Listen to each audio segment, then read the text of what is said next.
Mirë se erdhët në hapësirën time, ku gjithkush që hyn, sjell diçka me vete, e në fund merr diçka nga arti im. Kështu e hap botën e saj piktoria Besa Dauti, një botë ku telajoja nuk është thjesht sipërfaqe ngjyrash, por rrëfim i hapur, dialog i sinqert dhe energji e pastër, që qarkullon mes saj dhe publikut. Galeria e saj personale nuk është vetëm një vend ekspozimi, çdo vepër përfaqëson një moment, një ndjesi, një gjendje shpirtërore. Besa e konsideron artin si një urë që bashkon shpirtin e krijuesit e me atë të artdashësve. Mirë se erdhët në hapësirën time artistike.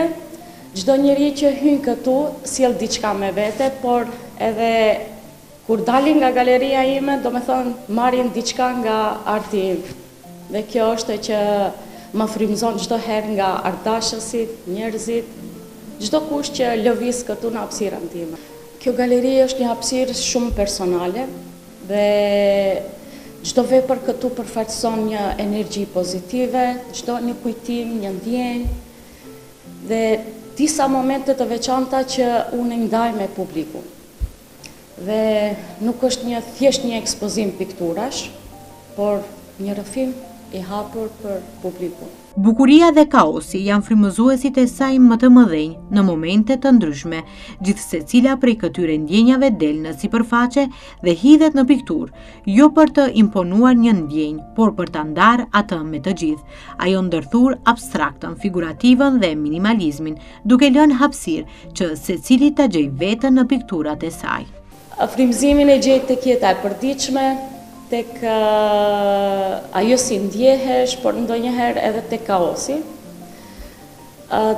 Tek trëndafilat, ne nuk i kemi çdo ditë para syve, pastaj pjesës tonë, qytetit tonë i mungon kjo pjesë shumë, dhe patjetër e kemi të frymëzohemi në detajet ku mund të hasim në përditshmëri, dhe kur do të kthehem prapë te fjala e përditshmërisë, përpiqem që ato t'i kthej në ngjyra dhe në forma. Nuk përpiqem t'i imponoj publikut një mesazh të caktuar, por dua që secili ta gjej veten në këto piktura. Qoftë ajo figurative, qoftë ajo abstraksioni, por në disa herë do të them jam edhe shumë minimaliste në artin tim. Në qytetin ku lulet mungojnë, ajo vendos si rikthej ato përmes pikturave të saj dhe i risjell fuqishëm, më shumë herë, duke ripërsëritur lulen por jo ndjesin që ajo krijonte ai që e sheh. Trëndafili është simboli i saj universal që Besa e trajton në mënyrë personale. Çdo lule shpërfaqen gjendjen e saj shpirtërore, herë e ngarkuar me emocion, herë minimaliste, herë me shpërthim ngjyrash e vetëm me një ngjyrë, por gjithmonë e sinqertë. E rëndësishme për të është që pikturat e saj t'i bëjnë njerëzit të reflektojnë. Veprat e mia është një kombinim mes figuratives dhe abstraksionit, ndonjëherë edhe minimalizmit. Më pëlqen ndonjëherë t'i ngarkoj atë shumë pikturat, ndonjëherë më mjafton vetëm një ngjyrë. Mvaret edhe si ndjehesh. Në figurative kam zgjedhur trëndafilin si element qendror dhe sepse trëndafili është çdo herë më jep atë ndjesim pozitive, një simbol i forcës, bukurisë dhe qëndrueshmërisë. Trëndafili është një figurë universal, mirëpo që trajtoj në mënyrën personale dhe çdo trëndafil përfaqëson një gjendje shpirtërore. Nëse një vepër i bën njerëzit të ndalojnë dhe të ndjejnë diçka, atëherë ke arritur qëllimin. Rrugtimi artistik i Besës ka kaluar përtej kufive. Çmimi i parë në Salerno të Italisë, pjesëmarrja në Bienale më pas vlerësime nga kritikët e artit dhe emocioni i veçantë në skenën e teatrit Ariston në Sanremo janë momente që i kanë dhënë forcë të vazhdoj. Sot një nga veprat e saj është ekspozuar përjetësisht në Muzeun Gonzaga në Mantova, një nder që ajo e përjeton me krenari. Në Bienalen e Sanremos realizoi portretin e aktorës së njohur italiane Ornella Muti, një përvojë që e cilëson si të jashtëzakonshme, sidomos kur pa reagimin e saj dhe vlerësimet që e quajnë ylli i mbrëmjes. Para disa viteve mora çmimin e parë në pikturë në një organizim në Salerno të Italisë, ku edhe ishte një çmim që nuk e prisja, vijoi pastaj Bienalja në Monza, ku aty mora një mesazh vlerësimi nga kritiku më i njohur italian Vittorio Sgarbi, që për mua është një nder i madh dhe një shtytje e madhe sa i përket artit tim. Vittorio Sgarbi është një figurë shumë e rëndësishme e kritikës italiane dhe fjalët e tij më kanë dhënë forcë për të vazhduar pa kompromise artistike. Pastaj ftesa në Sanremo, aty ku është shkruar muzika në festivalin e Sanremos në Teatrin Ariston, pastaj përsëri më bën ftesë në Sanremo me porosi për portretin e aktores së famshme Ornella Muti, një organizim ku nuk e prisja të ndjem e veçantë me veprëntimet. Pastaj do të veçoja Bienalen në Muzeun Gonzaga të Mantovës, ku atje edhe qëndron vepra ime. Kanë qenë përvoja shumë të forta, artistikisht dhe profesionalisht. Italia mi dha të gjitha dhe ndjehem e plotësuar. Po, sepse arti të fut në situata që nuk i planifikon.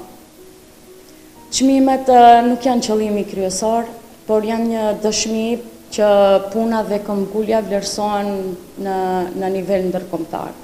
Të jesh pjesë e Muzeut të Gonzagës në Mantova është një emocion që nuk përshkruhet lehtë.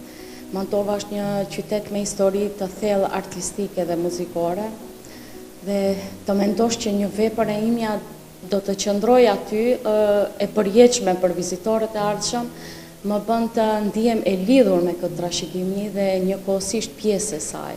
Pjesëmarrja në Bienalen e Sanremos dhe realizimi i portretit Ornella Mutit ishte një përvojë e jashtëzakonshme dhe të punosh për një figurë kaq të njohur të kinematografisë është njëkohësisht edhe përgjegjësi, por edhe nder. Dhe gjatë realizimit çdo brushme një kuptim të ri kur mendon emocionin dhe mesazhin që do përcjellësh në atë organizim të madh ose do të quaja në skenat e mëdha siç është Bienalja. Një moment i veçantë do ta përmend kur ajo e pa portretin dhe u shpreh aq e befasuar saqë edhe unë nuk e prisja, shtrëngimet e duarve, përqafimet. Do me thënë ishte një moment shumë emocionues dhe shprehja e saj që u befasua nga interpretimi ishte një moment i veçantë që nuk harrohet. Dhe kishte shumë kritik të artit nga Korea, nga shumë shtete të botës ku ishin prezent aty dhe të quhesh një yll i mbrëmjes, të shfaqesh në faqen e parë të Sanremos ishte një jo vetëm nder, por edhe konfirmimi i artit sepse arti ka do me thënë, aty tregon se arti ka fuqinë të prek njerëzit dhe të ketë ndikim ndërkombëtar. Për Besën çmimet nuk janë qëllimi, ato janë motivim.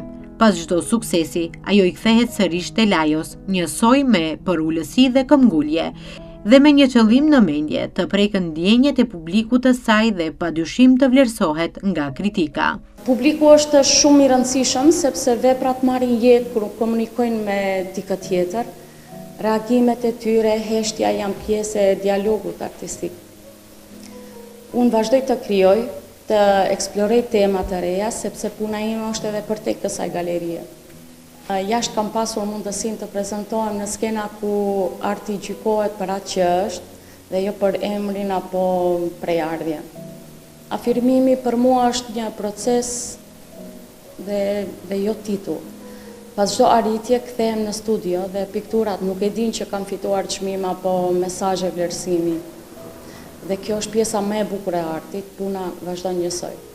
Arti i saj ka udhëtuar edhe në Hamburg, në një mbrëmje ku ngjyrat e saj u bashkuan me fjalë dhe tinguj e artistit të njohur Ilir Shaqiri, një simfoni arti ku emocionet u bën një. Një nga veprat e saj sot qëndron edhe në kopertinën e librit të tij, një tjetër dëshmi e këtij bashkëpunimi artistik. Unë ndjem thellësisht e nderuar që në kopertinën e parë të këtij libri jeton një nga veprat e mia. Të shohësh artin si një hyrje në një univers letrar të tillë është për mua një përqafim i ndërsjellë midis ngjyrës që ndjen dhe fjalës që mendon.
unë nuk punoj për të bërë gjurmë, për të lënë gjurmë. Nëse këto piktura flasin, atëherë edhe intervista merr kuptim. Arti në përgjithësi nuk ka kufi dhe as kombësi. Uroj që edhe ju të keni shijuar hapësirën time, ngjyrat e mia dhe trëndafilat e mi. Ju falenderoj. Ajo nuk ndalet tek lulet, porosia e fundit i ka ardhur nga Kosova, një portret i drejt për presidentin aktual amerikan. Ajo nuk ka frikë të realizojë portrete, por të rëndësi ka mesazhi që përcillet.